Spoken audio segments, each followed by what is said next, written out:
I'm Nicholas. I'm 25 years old, and my own sister ruined my life to steal my inheritance. Before I tell you about the moment she confessed everything, right in front of our family's most important business partner, let me know where you're watching from in the comments. It's good to know I'm not alone in this. The door slamming shut was the loudest sound I'd ever heard. It was more than just wood hitting a frame. It was the sound of my life ending. 1 minute, I was standing in the marble entryway of the house I grew up in. The next, I was on the cold stone porch, the night air biting at my skin through my thin dress shirt, with nothing but the clothes on my back and the wallet in my pocket. Inside, my father's roar still echoed in my ears. Martin's voice wasn't just loud. It was a physical force, the kind that made the fine crystal on the mantelpiece tremble. His face, just moments before, had been a mask of pure fury, veins standing out on his temples, his eyes burning with a righteous anger that was completely misplaced. Standing beside him, looking like a fragile doll, was my sister, Clara. Perfect, pretty Clara, with tears streaming down her flawlessly made-up face. They were perfect, crystalline tears, the kind that welled up on command but never, ever smudged her mascara. She had her hand on our father's arm, leaning on him for support, her body shaking with practiced sobs. "I can't believe you would do this to us, Nicholas," she'd whispered, her voice choked with fake anguish. "After everything we've given you." This she was referring to was $20,000. $20,000 missing from the company safe. A safe only 3 people had the combination to: my father, me, and her. And her story was simple. She'd seen me. She'd seen me sneaking around the office late last night. She didn't want to believe it, of course, but the money was gone, and I had been acting so distant lately. Every word was a perfectly sharpened knife. I tried to defend myself, my voice sounding weak and thin against my father's rage. "I didn't do it. Dad, you have to believe me. Clara is lying." My father just shook his head, a look of profound disappointment washing over his anger. It was a look I knew well. It was a look I'd been seeing my whole life. "A thief and a liar," he boomed. "You've brought shame to this family. Get out of my house. You are no longer my son." Clara's sobs intensified, but as my father turned his back on me to comfort her, her eyes met mine over his shoulder. The tears were still there, but the grief was gone. In its place was a cold, triumphant glint. A tiny, almost imperceptible smirk played on her lips before she buried her face in our father's shoulder. He grabbed my arm, his fingers digging into my bicep, and hauled me to the door. He threw it open and shoved me out into the darkness. "Don't come back until you're ready to admit what you did and apologize to your sister," he snarled, and then he slammed the door. That final, deafening sound sealed my fate. They had chosen to believe her lie. They had chosen her. But as I stood there, shivering on the porch, a different kind of fire started to burn in my gut. They had no idea this was just the beginning. To understand how a single, unsupported accusation could shatter my entire world in less than 10 minutes, you have to understand my sister. You have to understand the landscape of my family, a place where Clara was the sun, and I was just a planet caught in her orbit, surviving on whatever warmth was left over. It wasn't always a big, dramatic event like a theft. Most of the time, it was smaller. Death by 1,000 cuts.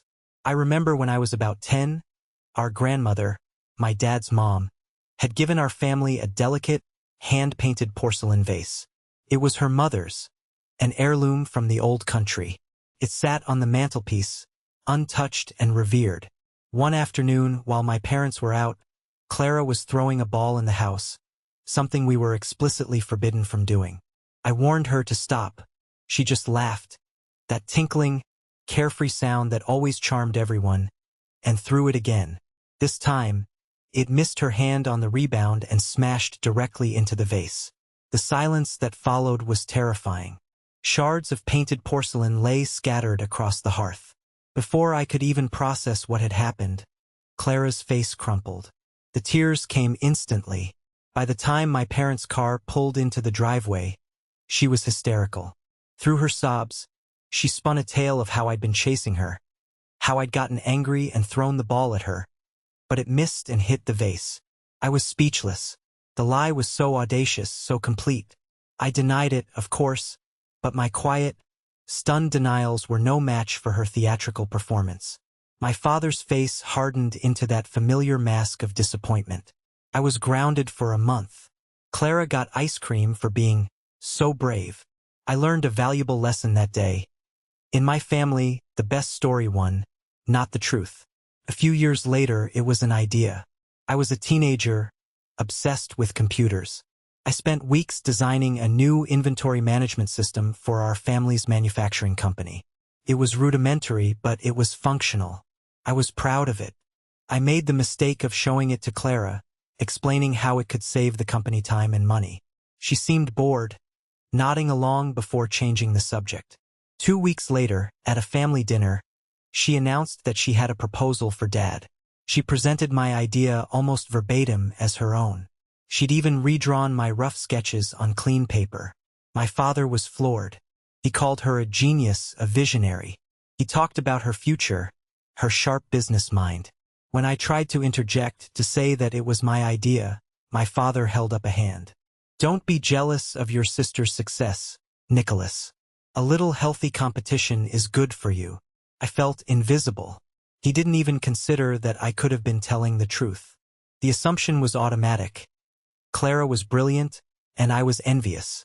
The ultimate example was my 16th birthday. It was supposed to be my day. My parents had agreed to a small party in the backyard. That same afternoon, a letter arrived. It was an acceptance letter for Clara into a prestigious summer program for young leaders. A big deal for sure, but it could have waited. Instead, my mother interrupted my birthday cake ceremony to make the announcement. My small party was instantly transformed into a celebration of Clara's achievement. The rest of the evening, my father paraded her around to the relatives, beaming, talking about her bright future, her boundless potential. I stood by the grill, flipping burgers for my own party, feeling like a caterer at someone else's event. That was my place in the family. I was the supporting cast in the Clara show. After college, we both went to work for the family business Martin Manufacturing. It felt like the natural, expected path. My father had built it from the ground up, and the unspoken understanding was that one day, I would take over. The inheritance of the company was always framed as my birthright, my responsibility. But from the moment I stepped into that office, the old family dynamics just found a new corporate stage. I took a position in operations. I liked the nuts and bolts of the business, the logistics, the efficiency.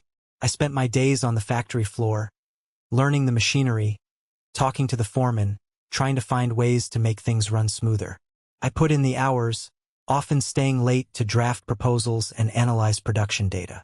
I believed that my hard work, my actual contributions, would finally force my father to see me as a capable adult, not just his screw-up son. Clara, on the other hand, waltzed into a marketing role she created for herself. She was brilliant at it, I had to admit. She was all about image, perception, and networking. While I was covered in grease trying to fix a jammed conveyor belt, she was at lunch with clients, her laughter echoing in expensive restaurants. She'd come back to the office with a signed contract, and my father would praise her for her killer instinct. My reports on improving production efficiency by 8% would earn me a grunt and a nod. "Good. Keep it up," was the highest praise I could expect. The disparity in our treatment was glaring. My salary was standard for an operations manager. Clara's was significantly higher, justified by commissions on deals that the company likely would have landed anyway. When I'd managed to save the company nearly $100,000 by renegotiating a contract with a steel supplier, my father's only comment was, "It's about time you started pulling your weight." A month later, Clara landed a feature in a local business journal, a glossy, 2-page spread about the fresh, new face of Martin Manufacturing. My father had it framed and hung in the lobby. The real friction started when our roles began to overlap. I proposed a major equipment upgrade. It was a huge capital investment, but my projections showed it would pay for itself within 3 years and dramatically increase our output. I spent weeks on the proposal, a 30-page document with detailed cost analysis and ROI calculations. I presented it to my father. He glanced at the executive summary and tossed it on his desk. Too much risk, son. We're doing fine as we are. Don't fix what isn't broken. 3 weeks later, in a senior management meeting, Clara presented her Q3 marketing and growth initiative. Tucked inside, it was a proposal for a strategic modernization of core assets. It was my equipment upgrade plan, repackaged with buzzwords and sleek graphics. She hadn't done any of the research. She'd just taken my data, given it a new name, and presented it as a small part of her grand vision. Brilliant, Clara, my father boomed, looking around the table. This is the kind of forward thinking we need. Proactive, not reactive. My jaw was on the floor. I looked at her, and she just gave me a small, saccharine smile. Later, I confronted her in the hallway. That was my proposal, Clara. She just shrugged, adjusting her blazer. It was a good idea, Nikki, but ideas are useless without the right packaging. You should know that by now. She patted my arm condescendingly and walked away. That was the moment I realized that it didn't matter what I did. I could invent a machine that turned lead into gold, and my father would still find a way to give her the credit. I wasn't just competing with her. I was competing with the story of her that my parents had written long ago. And in that story, I was never meant to be the hero. The final straw, the event that led directly to that slam door, started with a number on a spreadsheet. It was a discrepancy I found late one Tuesday night. I was cross-referencing our quarterly expense reports with the marketing department's budget, and something wasn't adding up. A significant amount of money had been allocated to a vendor I'd never heard of for promotional services that were suspiciously vague. It took me 2 days of quiet digging to unravel it. The vendor was a shell company, and the payments were being authorized by Clara. It wasn't just sloppy bookkeeping. It was embezzlement, plain and simple. Not on a massive scale, but it was systematic. A few thousand here, a few thousand there, funneled out of the marketing budget over the last 6 months. The total was right around $20,000. My first feeling wasn't anger, but a profound sense of dread. This was it. This was the proof. This wasn't a subjective argument about who had the better idea or who broke a vase. This was black and white. Numbers on a page. Bank records. It was undeniable. My plan was simple. I would gather all the evidence, the invoices, the payment authorizations with her signature, the proof that the vendor didn't exist, and present it to my father privately. I wasn't trying to destroy her. I just wanted the truth to finally, for once, be heard. I wanted him to see what I saw. I wanted him to finally realize who his golden child really was. I naively believed that the facts would be enough. I spent all of Wednesday night compiling the file, my hands shaking slightly as I printed out each document. This felt like the most important moment of my professional life. It was bigger than any promotion. It was about justice. What I didn't know was that Clara was smarter, faster, and far more ruthless than I could have imagined. She must have known the financial audit was coming up. She must have sensed that her little scheme was about to be exposed. She didn't wait for me to make my move. She launched a preemptive strike. She knew about the cash that was sometimes kept in the main office safe for emergency expenses. She knew I had the combination.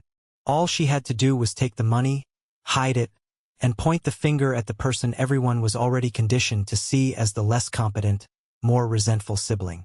Me. She wasn't just covering her tracks. She was eliminating her only real rival in one fell swoop. So, on Thursday morning, I walked into my father's office, my folder of evidence tucked under my arm, my heart pounding with a mixture of fear and vindication. I was ready to present my case, but I never got the chance. The moment I stepped through the door, I saw him standing there, his face like a thundercloud, and beside him, crying, was Clara. The trap had already been sprung. I had walked right into it, armed with a truth that nobody was prepared to hear. The game was over before I even knew I was playing. The engine of my 10-year-old sedan was a low, sad rumble in the otherwise silent night.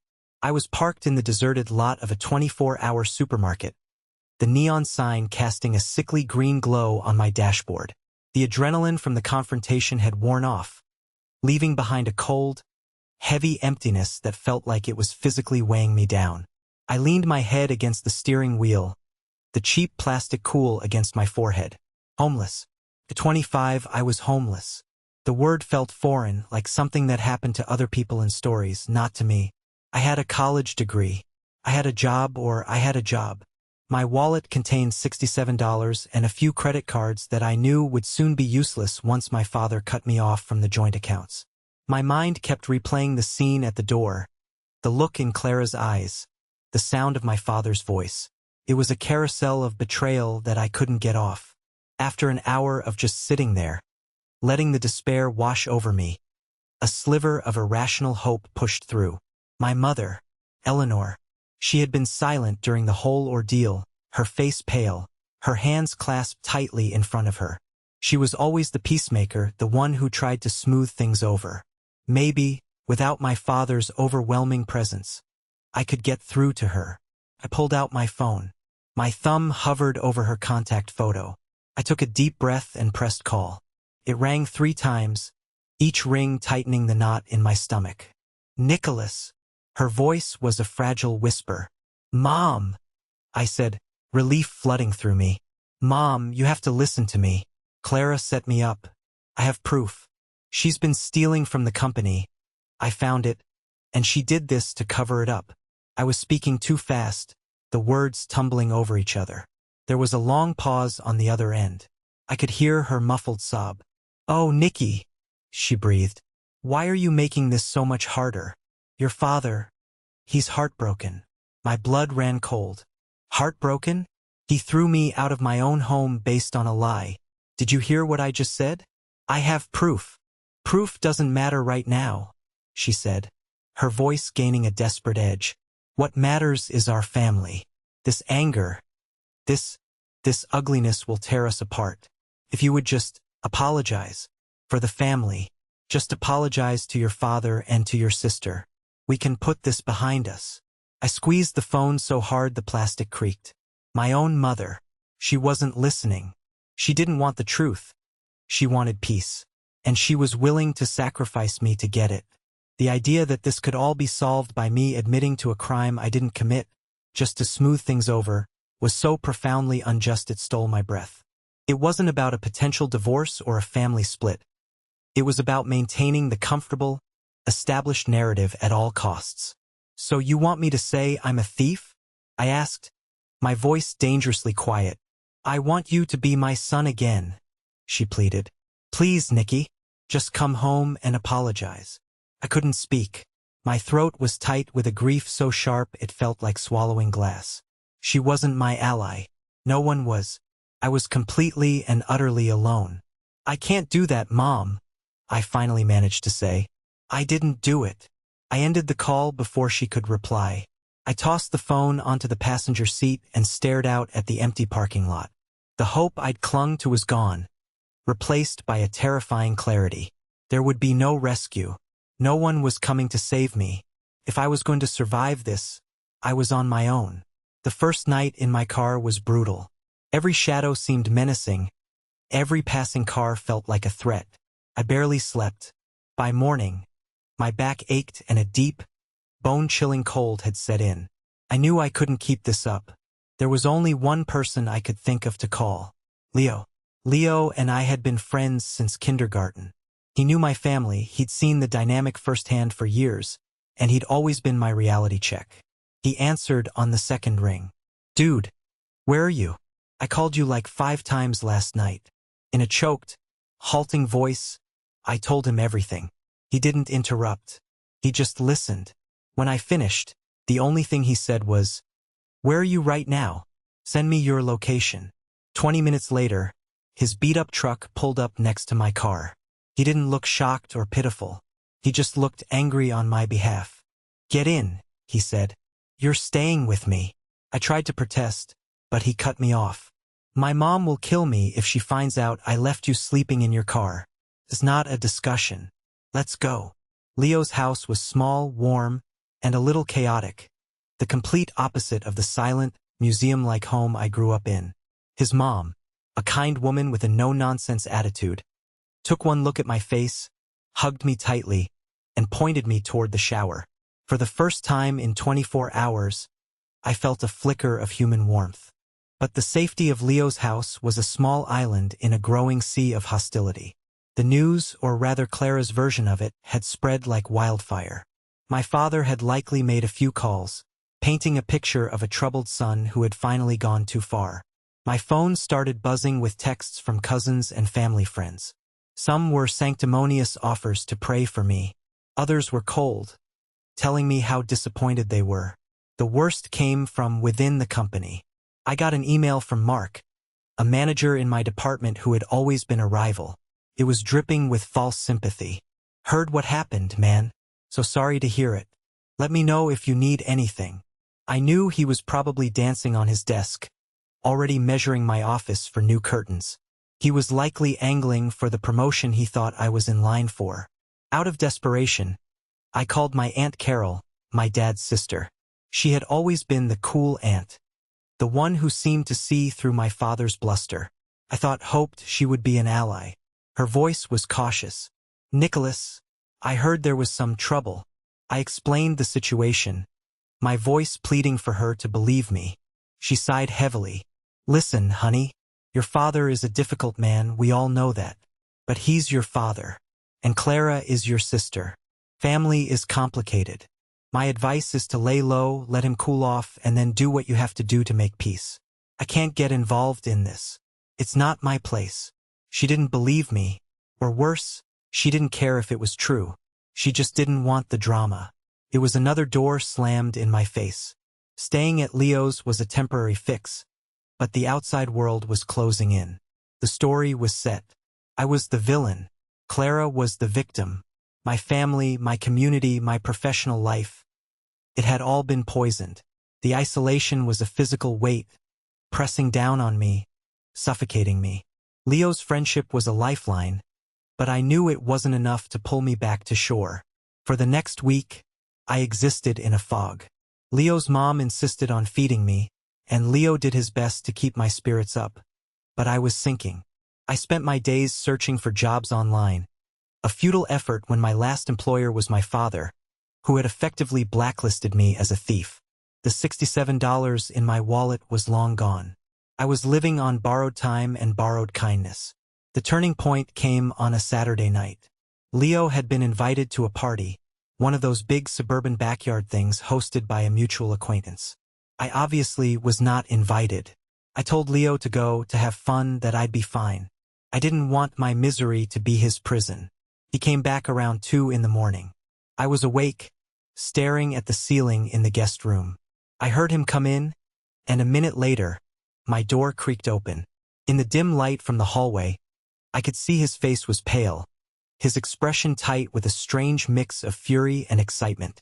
"You are not going to believe this," he said, his voice a harsh whisper. He sat on the edge of the bed. Clara was there. My stomach clenched. Just hearing her name felt like a punch. "She was holding court, you know?" he continued, his words coming faster now. "Surrounded by her little circle of friends. She'd had a few drinks. She was loud. And she was bragging." "Bragging about what?" I asked, though I already knew the answer. "About you," Leo said, his eyes boring into mine. "She was laughing about it, man. One of her friends asked if she was okay, after the family drama. And Clara, she just laughed and took a big sip of her margarita. She said, 'Please, I'm better than okay.' I finally got the office next to Dad's. Sometimes you have to take out the trash to keep the house clean. The cruelty of it, the casual, celebratory cruelty, knocked the wind out of me. "But that's not all," Leo said, leaning closer. Her friend looked confused and said something like, "But I thought he stole all that money?" And Clara, she lowered her voice a little, but I was close enough to hear. She said, "He didn't steal anything. He's too stupid to pull that off. I just gave Dad a reason to finally see what was in front of him all along. There's only one child in this family who's capable of running things. She said she taught you a lesson." Leo pulled out his phone. His hands were shaking. I couldn't just stand there. I pretended I was texting and I hit record. "It's not great. It's noisy. But you can hear her. You can hear her admit it." He pressed play. Through the distorted sound of party music and chatter, I could hear her voice, clear as a bell, slurring slightly but unmistakable. Gave Dad a reason to finally see. Only one child, capable. It was a fragment. It wasn't a full confession. It wouldn't hold up in court with a lawyer. But it was everything. It was proof that I wasn't crazy. It was proof that this nightmare was real, orchestrated by my own sister. For the first time in weeks, the fog of despair began to lift, burned away by a white-hot, clarifying rage. The time for hiding and feeling sorry for myself was over. She had celebrated my destruction. Now I was going to orchestrate hers. The recording changed everything. It was a weapon, albeit an imperfect one. Leo and I listened to it a dozen times. The audio was murky, and she never explicitly said, "I framed him." A decent lawyer could tear it apart, claim it was taken out of context, that she was just drunk and talking trash. My father, in his state of willful blindness, would dismiss it instantly. Presenting it directly would be a foolish move. It would show my hand and likely result in more accusations of me being manipulative. No, this recording wasn't the solution. It was the fuel. "We can't use it to attack," I said to Leo, pacing back and forth in his living room. "We have to use it to build a stage. A stage where she'll be forced to perform. And this time, everyone will see the real show." My mindset shifted. The grief and shock were still there, but they were now packed down, compressed into a hard, diamond-like core of determination. I was no longer a victim waiting for rescue. I was a strategist. My first move was to reach out carefully. I still had a few allies inside the company, people on the factory floor and in the back office who knew my work ethic, who had seen Claire's corporate schmoozing up close and weren't impressed. I contacted Sarah, a woman in accounting who had been with the company for 20 years and had a quiet loyalty to me. I met her for coffee far from the office. I didn't tell her everything, just that I was trying to clear my name and needed to understand what was happening inside the company. She was cautious, but she agreed to help. She told me that since I'd left, Clara had been given free rein over my old department, and morale had plummeted. Mark was her new second-in-command, and together they were running things on a platform of fear and flashy presentations that lacked substance. But then Sarah gave me the key. "Your father is trying to close the Harrison deal," she said, lowering her voice. "It's that big partnership with Harrison Industries, the one you did all the initial groundwork on last year. Mr. Harrison is old school. He's all about integrity, family values. Your father is hosting a private dinner for him next Friday to finalize everything. It's the biggest deal of the year." A slow smile spread across my face. Mr. Harrison. I knew him. He'd always liked me. He appreciated my straightforward, no-nonsense approach. Something he once told me reminded him of my father in his younger days. He was a man of impeccable character, and his respect was one of the few things my father truly craved. This was it. This was the stage. It was perfect. It wasn't a messy family argument in the living room. It was a professional setting with millions of dollars on the line and an impartial, powerful witness. My father would be on his best behavior, desperate to project an image of a perfect, stable family business. He would be trapped by his own pride. The plan began to form in my mind, piece by piece. I didn't need to come in screaming with a bad recording. I just needed to show up. I just needed to ask the right questions. I would use their own sense of decorum and their desperation to close this deal as my leverage.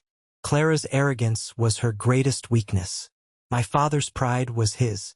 On Friday night, I was going to use both to burn their world to the ground.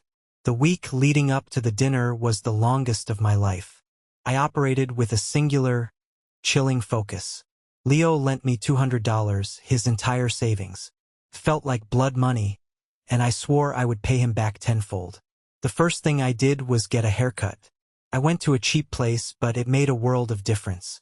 The weeks of stress and sleeping in my car had left me looking haggard. I needed to look composed, not desperate. Next, I went to a thrift store and bought a suit. It was a dark navy, slightly outdated, but it fit well enough after some minor adjustments from a local tailor.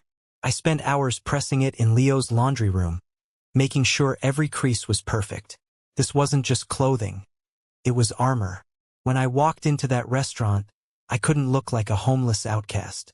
I had to look like the son of Martin Manufacturing's CEO. I had to look like I belonged there. The rest of my time was spent on preparation. I went to the library and used their computers to put together a thin, professional-looking file. Contained nothing new, no secret evidence. Instead, it was a compilation of my own work. My proposal for the equipment upgrade.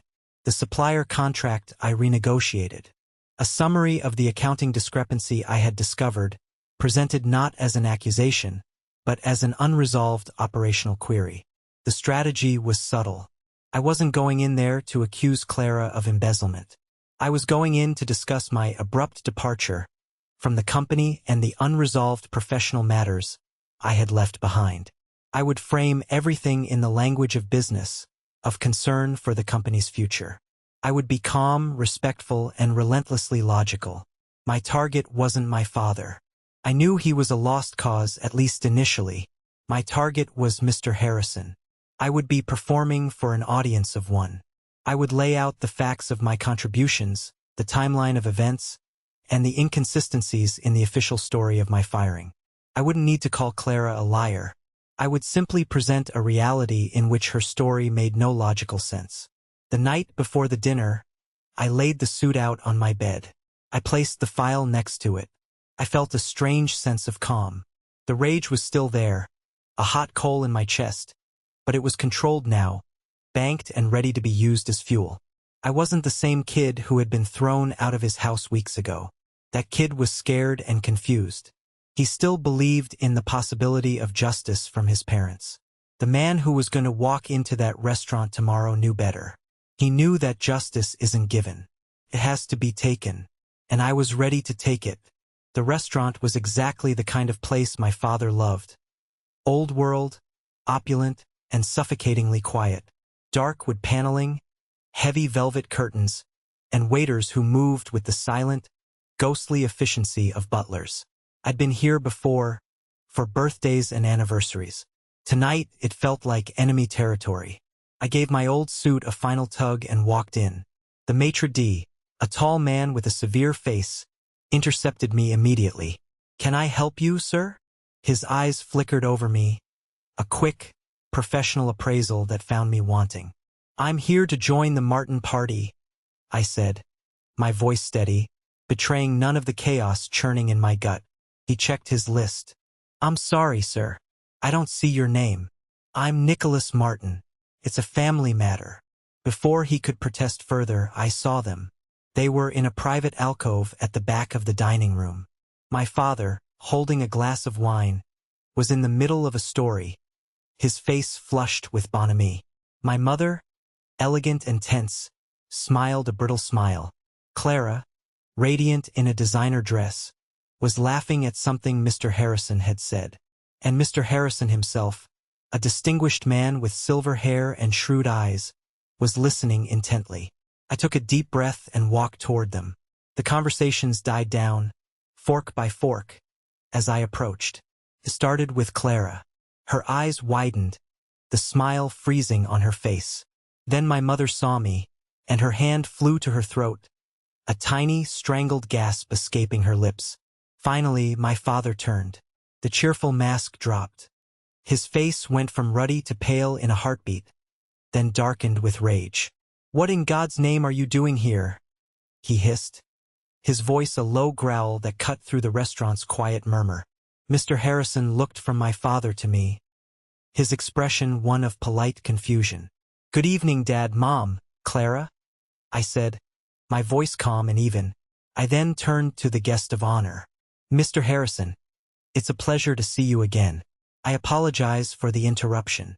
"Security!" my father snapped, trying to flag down a waiter. "That won't be necessary," I said, placing my thin file on the table. "I'm not here to cause a scene. I am simply here as a concerned stakeholder in Martin Manufacturing to discuss a few unresolved matters before you finalize your partnership." Mr. Harrison raised an eyebrow, intrigued. He looked at my father. "Martin, what is this about? Is this your son?" My father's jaw was clenched so tight I could see the muscles twitching. He was trapped. He couldn't have me physically thrown out without creating a massive, embarrassing spectacle in front of the one man he needed to impress. My father ground out. And he is no longer associated with the company. That's one of the matters I'd like to discuss, I said smoothly, pulling up an empty chair from a nearby table and sitting down before anyone could stop me. My rather abrupt departure. You see, Mr. Harrison, my termination came just one day after I submitted a report on a significant accounting discrepancy I discovered. I was hoping my father could update me on the resolution. I slid a single piece of paper from the file across the table. It was the summary of the embezzlement with no names attached. Just numbers. My father's face was turning a dangerous shade of purple. This is neither the time nor the place. On the contrary, I said, my eyes fixed on Mr. Harrison. When a company is seeking a multimillion-dollar partnership, I believe its internal financial controls and HR policies are of the utmost importance. Don't you? Mr. Harrison didn't answer. He just picked up the paper, his expression unreadable. Clara was staring at me, her eyes filled with a venomous hatred. The carefully constructed piece of their evening was shattered. The show was about to begin. The silence at the table was thick enough to choke on. My father was sputtering, trying to regain control, dismissing my document as the ramblings of a disgruntled former employee. My mother stared at her plate as if it held the secrets to the universe. Mr. Harrison, however, was reading. He read the single page slowly, his brow furrowed in concentration. I pressed my small advantage. I also had some concerns about the capital expenditure plan for the next fiscal year. I said, directing my words again to Harrison, the proposal for the equipment upgrade. I just wanted to ensure my original cost-benefit analysis was being properly implemented. I slid another page across the table, a summary of my original proposal. That was Clara's initiative, my father snapped. It was brilliant. Indeed, I said, turning my gaze to my sister for the first time. It was a brilliant idea. So brilliant, in fact, that I had it 3 weeks before she did. Funny how that works. Clara's composure finally cracked. The charming, sophisticated facade crumbled, revealing the snarling, entitled brat underneath. You are pathetic, she spat, her voice low and trembling with rage. Coming in here, trying to ruin everything. You were fired because you're a thief. You stole from your own family. Did I? I asked, keeping my voice level. Or was that just a convenient story? A story to get rid of the only person who knew you were cooking the books in the marketing department.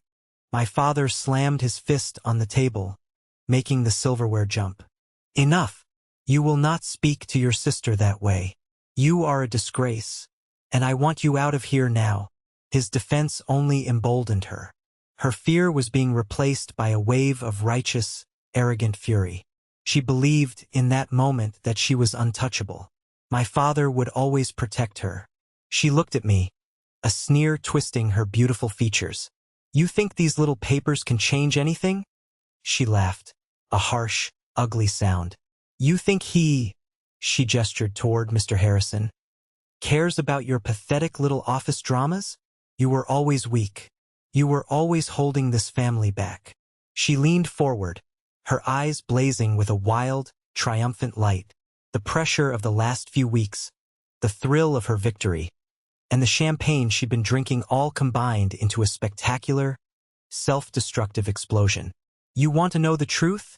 She said, her voice rising, drawing the attention of the surrounding tables.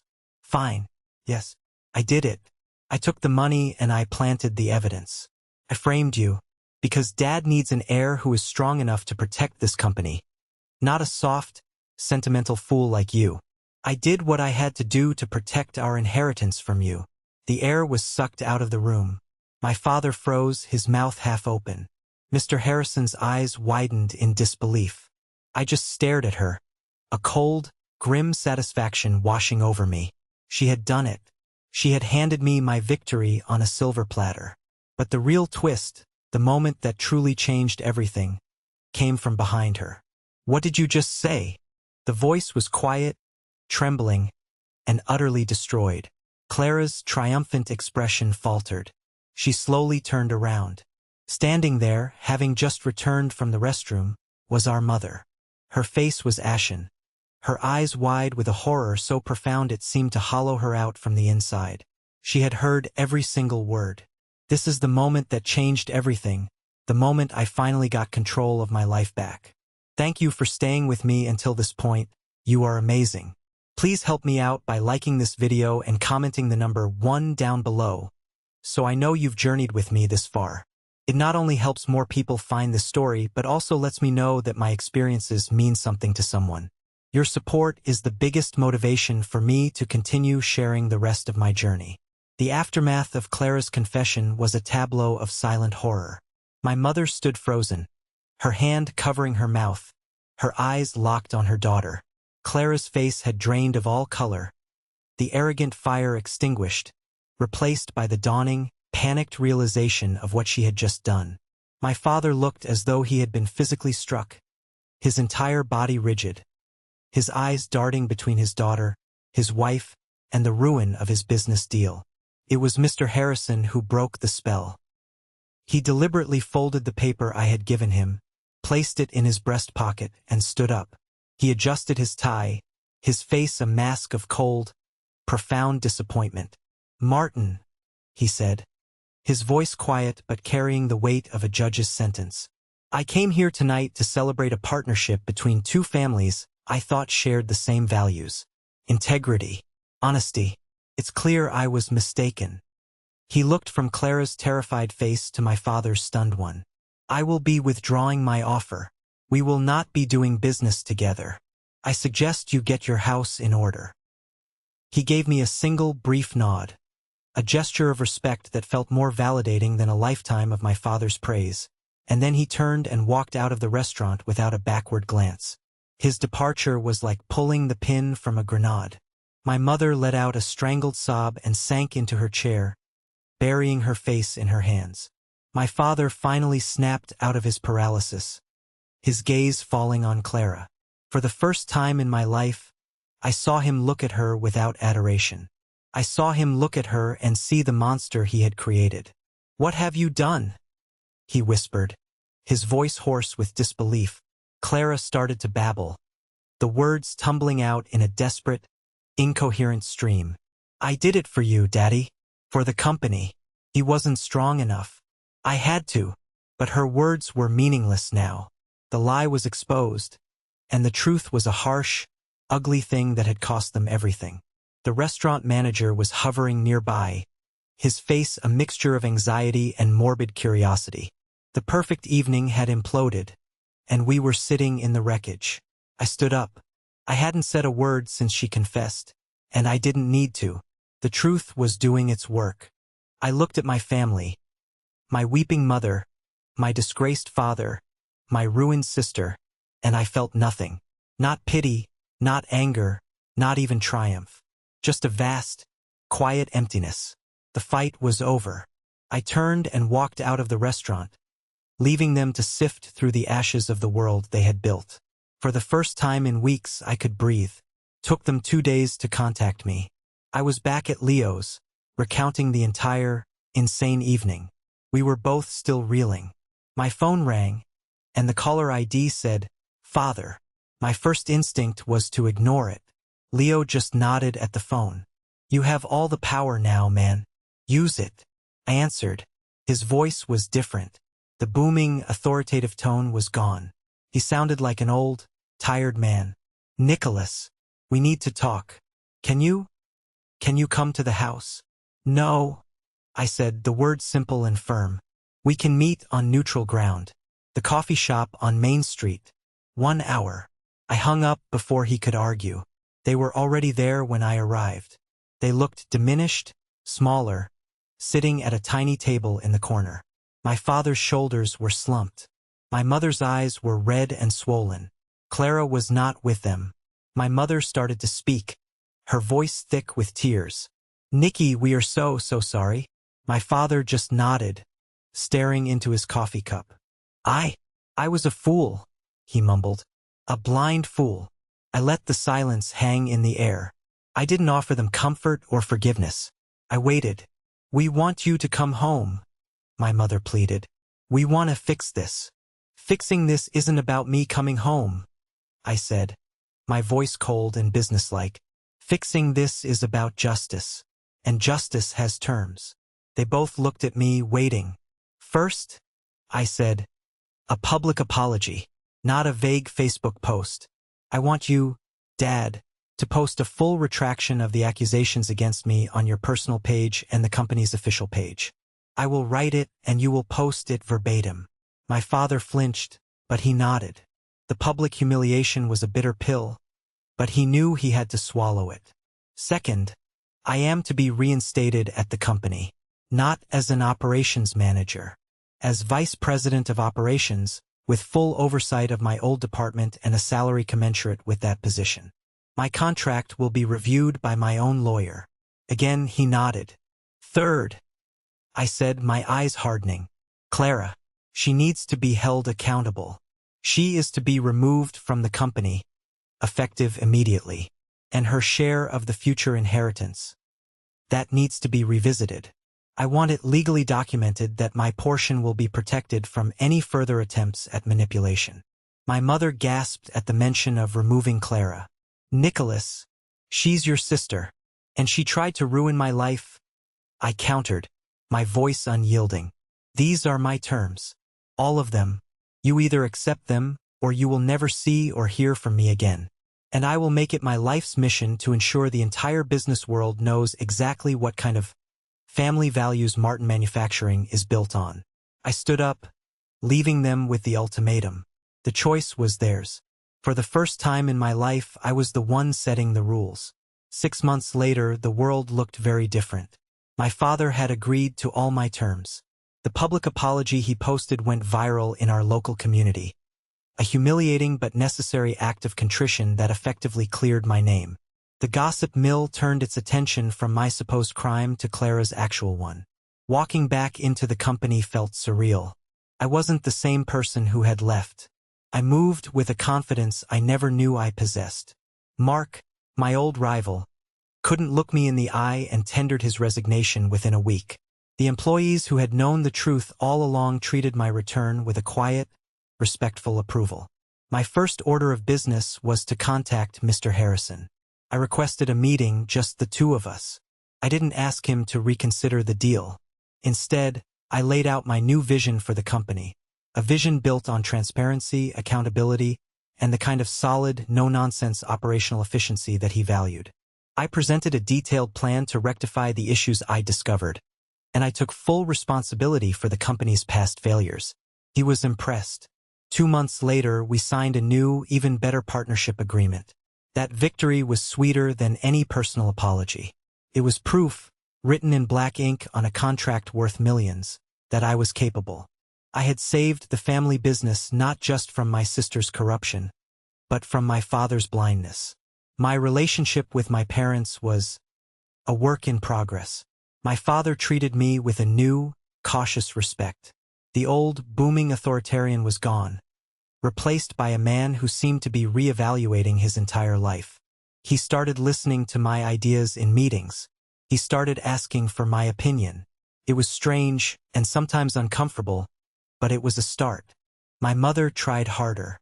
She called me regularly, not to push for a false sense of peace, but just to talk. We had long, difficult conversations where she admitted her own culpability, her weakness in the face of my father's domineering personality. She confessed that she had known, deep down, that the dynamic was wrong for years but had been too afraid to challenge it. Her apologies felt genuine, born of real regret. There was a long road ahead, but for the first time, it felt like we were walking it together. Clara was gone. After being forced out of the company, she had moved to a different city. I heard through the grapevine that she was working some low-level marketing job. We hadn't spoken since that night in the restaurant. Part of me wondered if I should feel guilty, but I didn't. Her exile was the price of justice. The house felt quieter, calmer without her manipulative presence constantly stirring the pot. The silence was peaceful. I was rebuilding the company, my family was rebuilding its foundations, and I was rebuilding myself. The scars were still there, but they were no longer open wounds. They were reminders of the battle I had fought and won. One evening, about 8 months after the showdown, I came home from a long day at the office to find a thick envelope in my mailbox. There was no return address, but I recognized the elegant, looping handwriting immediately. It was from Clara. My first impulse was to throw it away, to burn it without reading it. I didn't need her excuses or her venom in my life. But curiosity, a strange, lingering remnant of our shared childhood, got the better of me. I sat down at my kitchen table and slid it open. It wasn't a hate-filled rant, nor was it a simple apology. It was a long, rambling 10-page letter. In it, she tried to explain herself. She wrote about our childhood, but her memories were warped, twisted through the lens of her own narrative. She didn't see a brother who was constantly overlooked. She saw a brother who was soft, unfocused, and lacked the killer instinct needed to survive in the world our father had built. "You were always so caught up in being liked, in being fair," she wrote. "You never understood that in business, and in life, there are winners and losers. Dad built an empire, and I saw you, with your sentimentality and your bleeding heart, as the single greatest threat to its survival. You would have run it into the ground within 5 years." The letter revealed a shocking, delusional level of perceived responsibility. In her mind, she hadn't acted out of simple jealousy or greed. She had performed a necessary, albeit painful, act of corporate surgery. She saw herself as the family's protector, the only one with the strength to make the hard decisions. Framing me wasn't a crime. It was a strategic maneuver to save the family legacy from its weakest link, me. She had convinced herself that taking my inheritance, my job, and my home was a righteous act. It was for the greater good of the family name. "I knew you would be hurt," the letter continued, "but I thought you would eventually land on your feet, maybe find a quiet job somewhere you were better suited for. I never imagined you would fight back like that. I underestimated your stubbornness. That was my only mistake. Not the lie, not the betrayal, not the complete lack of morality. Her only mistake, in her eyes, was miscalculating my reaction." The letter was the final, missing piece of the puzzle. It gave a terrifying, pathetic logic to her madness. She wasn't just a simple villain. She was the hero of her own twisted story, a corporate savior who had been tragically misunderstood. She lacked the self-awareness to see the profound selfishness and cruelty of her actions. I folded the letter and put it back in the envelope. I didn't feel anger anymore. I felt a profound, chilling pity for her. She was trapped in a prison of her own making, a world where love was confused with control, and strength was measured by ruthlessness. I walked outside to my barbecue pit, struck a match, and dropped the letter onto the coals. I watched as the edges curled and blackened, her elegant script turning to gray ash and smoke before disappearing into the night sky. And with it, I finally let her go. It's been over a year now. From the window of my new office, the one that used to be my father's, I can see the whole city spread out below. The factory is humming along, more productive and profitable than ever. The Martin Manufacturing name, once tarnished, is now associated with a story of resilience and integrity. My father is semi-retired now. He still comes in a few days a week, but he's more of a consultant and elder statesman. The fire and fury are gone, replaced by a quiet pride in what I've accomplished. We don't talk much about the past, but we don't have to. The respect in his eyes when he looks at me now is the validation I spent my whole life chasing, but ironically no longer need. My relationship with my mother is the best it's ever been. Freed from the need to constantly placate my father, she has found her own voice. We have dinner once a week, and we talk about everything and nothing. She is, in her own quiet way, healing alongside me. I never heard from Clara again after that letter. Sometimes I wonder where she is, what she's doing. But the thought is fleeting. She is a chapter of my life that is now closed. I have come to realize that what she did, as horrific as it was a strange and painful gift. Being thrown out of that house, being stripped of everything I thought defined me. My name, my job, my inheritance, forced me to discover who I really was. It forced me to build a foundation of my own, one that wasn't dependent on my father's approval or my place in the family hierarchy. They say the hottest fires forge the strongest steel. I was thrown into the fire, and I didn't just survive. I was remade. I learned that true strength isn't about being ruthless or loud. It's about resilience. It's about standing up for the truth, even when your voice shakes. It's about knowing your own worth, even when the people who are supposed to love you most refuse to see it. I have forgiven them, not because they deserved it, but because I deserved peace. The anger, the bitterness, that was a prison, and I was done serving time for someone else's crime. Looking out at the city lights, I don't see a kingdom I inherited. I see something I earned, something I rebuilt from the ashes. And it's a much better view. Thank you for listening to my story. I hope it has touched you in some way. Have you ever had to fight to be seen by your own family? Please, share your story in the comments below.